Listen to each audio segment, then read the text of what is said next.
Hello friends, ನಮ್ಮ Kannada news ಚಾನಲ್ಗೆ ಸ್ವಾಗತ. ಇಂದು ರಾಜ್ಯದ ಹವಾಮಾನ ಸುದ್ದಿ ತಿಳಿಯೋಣ. ಇಂದಿನಿಂದ ಮುಂದಿನ 5 ದಿನಗಳ ಕಾಲ ರಾಜ್ಯದ ಬಹುತೇಕ ಜಿಲ್ಲೆಗಳಲ್ಲಿ ಮಳೆಯಾಗುವ ಸಾಧ್ಯತೆ ಇದೆ ಎಂದು ಹವಾಮಾನ ಇಲಾಖೆ ಮುನ್ಸೂಚನೆ ನೀಡಿದೆ. ಕೆಲವು ಜಿಲ್ಲೆಗಳಲ್ಲಿ ಭಾರೀ ಮಳೆಯಾಗುವ ಸಾಧ್ಯತೆ ಇದೆ. ನಿರೀಕ್ಷೆಯಂತೆ ಕರ್ನಾಟಕಕ್ಕೆ ಜೂನ್ ತಿಂಗಳ ಮೊದಲ ವಾರದಲ್ಲೇ ಮುಂಗಾರು ಆಗಮಿಸಿದೆ.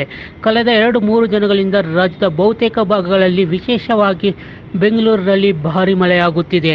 ಒಂದೇ ದಿನದಲ್ಲಿ 110 ಮಿಲಿಮೀಟರ್ ಮಳೆ ದಾಖಲಾಗಿದ್ದು, ಅದು ಕಳೆದ 9 ವರ್ಷಗಳಲ್ಲಿ ಜೂನ್ ತಿಂಗಳಲ್ಲಿ ದಾಖಲಾದ ಅತಿ ಹೆಚ್ಚು ಮಳೆಯಾಗಿದೆ.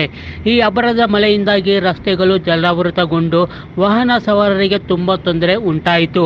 ಇನ್ನು ಚಿಕ್ಕಮಗಳೂರು, ಹಾಸನ, ಕೊಡಗು, ಮೈಸೂರು, ಚಾಮರಾಜನಗರ, ಮಂಡ್ಯ, ರಾಮನಗರ, ಬೆಂಗಳೂರು ನಗರ, ಬೆಂಗಳೂರು ಗ್ರಾಮಾಂತರ, ಕೋಲಾರ, ತುಮಕೂರು ಜಿಲ್ಲೆಗಳಿಗೆ ಮುಂದಿನ 4 ದಿನ ಭಾರೀ ಮಳೆಯಾಗುವ ಸಾಧ್ಯತೆ ಇದೆ ಎಂದು ಇಲಾಖೆ ಮುನ್ಸೂಚನೆ ನೀಡಿದೆ.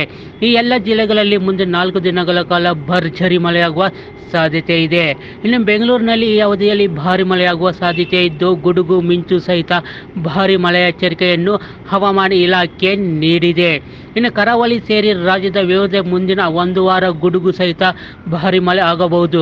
ಕೆಲವೆಡೆ 40 ರಿಂದ 50 ಕಿಲೋಮೀಟರ್ ವೇಗದಲ್ಲಿ ಗಾಳಿ ಬೀಸುವ ಸಂಭವವಿದೆ.